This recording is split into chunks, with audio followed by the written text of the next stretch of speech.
Good morning. It's just slightly after 9 UTC, Tuesday, the 3rd of September. So, anyways, going through some of the liquidity from yesterday, we had the nice pop up. So, I hope everyone got a piece of that. It was a nice little, almost 1K plus move. So, really happy with it. Seen a little bit of a local breakdown, but we're seeing some stuff stepping in to potentially hold stuff for that kind of continuation. As I said yesterday, we have cleared out a lot of the high leverage longs that were in position. So I'm of the mind that until we start actually failing, 58.3 to go to 58K, I think it's a little bit more priority up until 58K is lost. So that was great take profit as well. Just looking at some basic liquidation stuff. I'm using CoinGlass. And nice, really pop to the upside. Last little had a little bit of a swing fail following early morning hours. So a little bit of sell pressure. Bigger stuff is actually stacking below us, 58.5 down to 58.3. We'll see if that actually holds. If we do hold 58.3, it'll show on the other chart. I'm actually, bullish for a move back to the upside.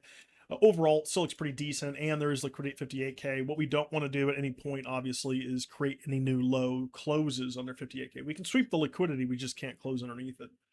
So, for that being said, looking at like a little bit higher time frame here, looking at the weekly, there's quite a bit of longs that are built up underneath that just from like that weekend structure. We did get quite a few liquidations.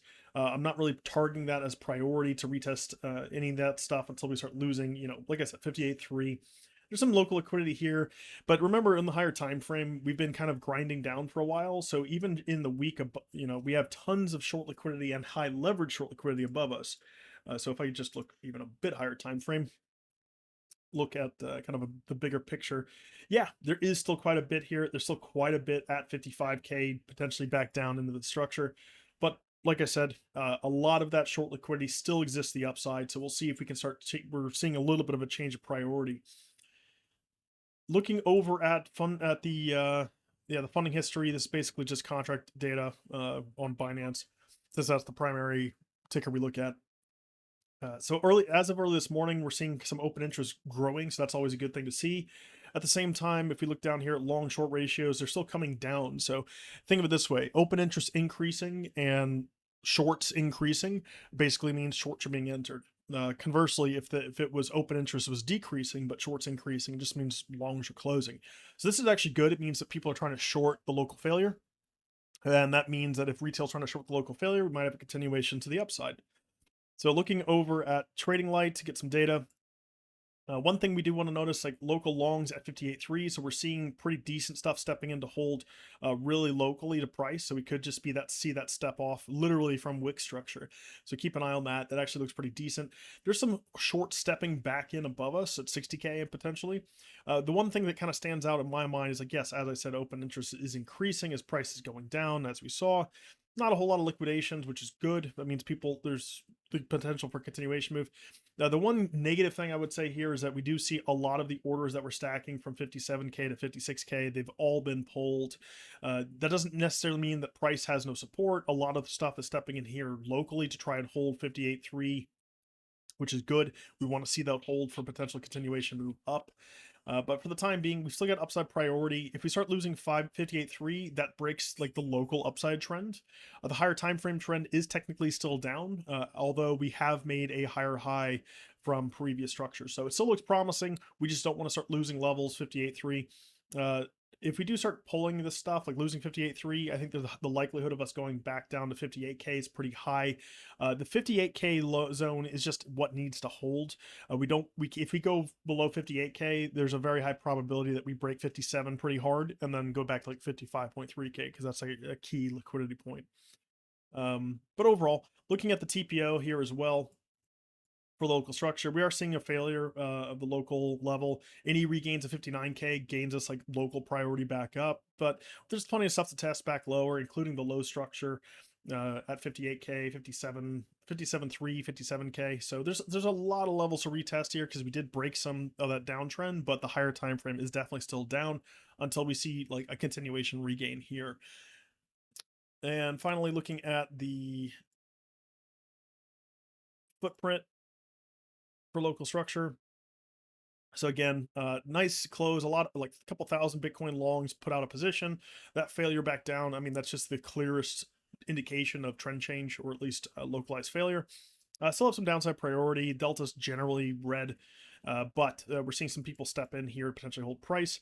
If we do have a move back down to 58.4, 58.3, test these lows, that does kind of check the box for unbalanced or imbalanced parts of the order book that are pretty significant. So if we do come back down there, I'm still looking for a continuation up.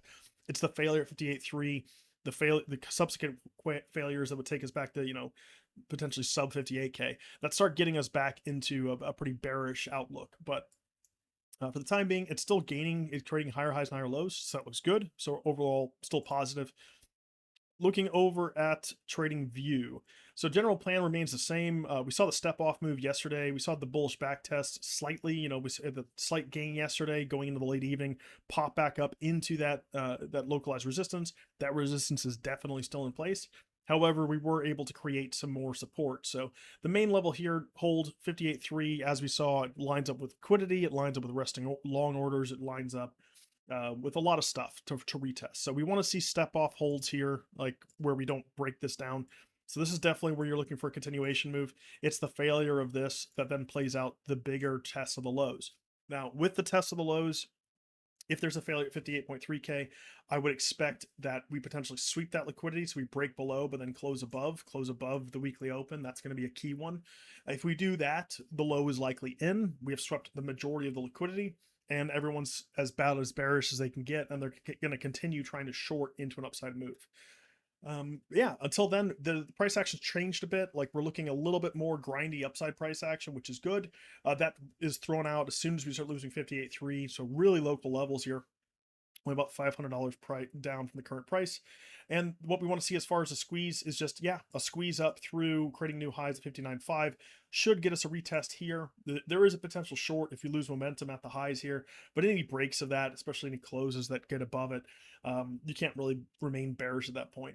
So main regains, here's the key levels. Just check those out. The big, I would set alerts of those. They're nice, important levels that we want to see, tested regains, stuff like that. Higher time frame regain happens at 61.5. That is the goal end of week to get back above stuff. Yes, we are in September. Yes, there's a lot of economic data Thursday, Friday. So it could be some really nasty downside moves if we come up here, do another failure, and then have a continuation break to the downside. So just keep in mind, technically we are still downside trending higher time frame because we have broken the range to the downside. We're down back into like the middle range from what we did above.